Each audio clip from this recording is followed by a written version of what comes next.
and welcome to our 80th episode. This is Classic Gamer 74, and I'm your host, Anthony Gamer, and today we're going to be discussing the most difficult Atari 2600 game ever made, Raiders of the Lost Ark, programmed by Howard Scott Warshaw, and graphics by Jerome Dumorat. Aside from being one of the most difficult and multi-layered games for the Atari 2600, it is also one of the first games based on a movie. However, it is not the first. And that is today's trivia question. What is the name of the first Atari game based on a movie? Give you a hint, it actually predates this game by about 6 months. You think you know the answer? Wait till the end of the video and see if you're correct.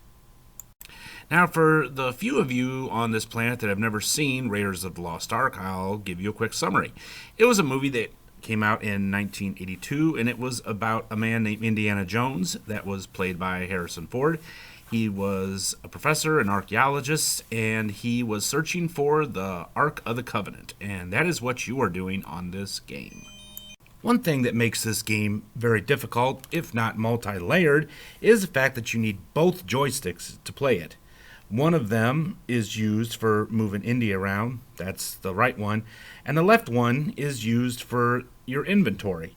Remember that you can only carry 6 items at a time, so here's a couple items you may want to avoid picking up at all. The gun, the clock, and the flute. And I think the guy at AtariPros.com put it best when he said, "The secret to Raiders of the Lost Ark is to know where you're going, how to get there, and what you need to have once you're there."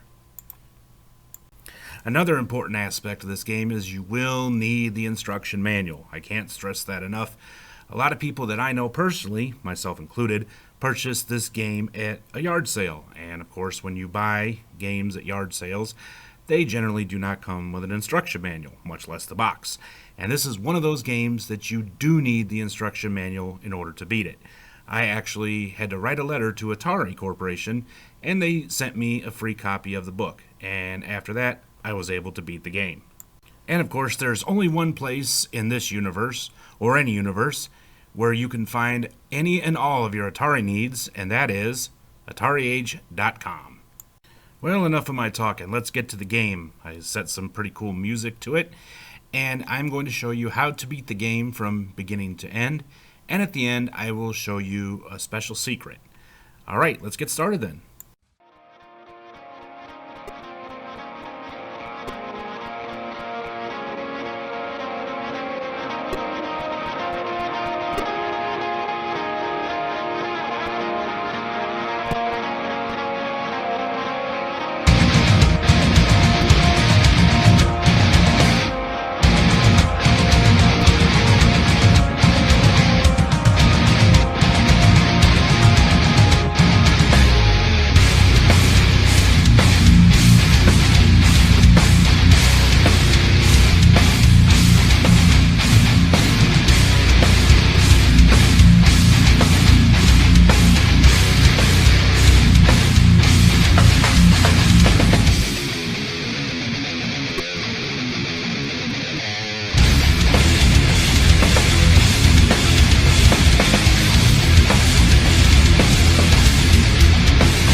Alright, now that is how you beat the game. Now some people may ask, well, what about the Easter egg? We've heard about this Easter egg in the game.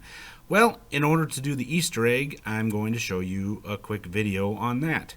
Now remember, when you get onto the mesa that is shaped like a UFO, you drop the Ankh, that's that weird looking thing that kind of looks like an idol with a head and arms, and then you grab hold of the chai, excuse me, I keep forgetting the name. Then you jump off the cliff, and when you're halfway down, you drop the Ankh, you drop the chai, and then you will see the Easter egg. So here it is. Check it out.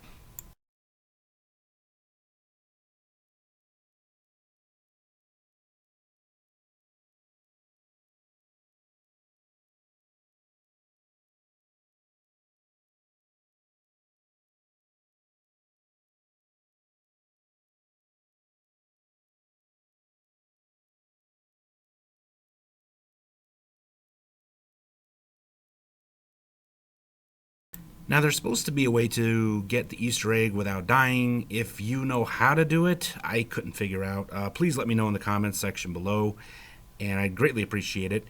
Alright, now why was this Easter egg put in the game? Now, Atari was actually notorious for not giving credit to those that programmed the game. So they would slip in these little Easter eggs so that you knew who programmed the game. Just like at the very end, if you do everything correctly and when you get the full points, you see the initials of the gentleman, Howard Scott Warshaw, that programmed the game. Alright, and now for the answer to today's trivia question. What is the name of the first Atari game based on a movie? And the answer is Star Wars: The Empire Strikes Back. It was also released in 1982, but about 6 months before Raiders of the Lost Ark. Well, that brings us to the end of today's episode of Classic Gamer 74. I hope you all enjoyed it. If you did, don't forget to give us a great big thumbs up and subscribe if you haven't already. Also, please consider becoming a Patreon for our channel. For as little as $1 a month, you can help this channel to grow. I'd really like to get a better quality camera and some sound equipment, so please consider being generous and helping us out on Patreon. In our next episode, we're going to have another Lost Classics, where I talk about games that I thought were great, but didn't get quite the publicity that they deserved. And I know in our previous episode that we discussed Atari 2600 Lost Classics. Well, this time I'm going to talk about some Lost Classics from other areas, whether they're computer games or from other home consoles. So you do not want to miss that. Well, until next time, this has been Anthony Gamer. Thank you for stopping by, and I will see you all in the next episode. Until then, have yourselves a great day, and a happy Father's Day. Goodbye.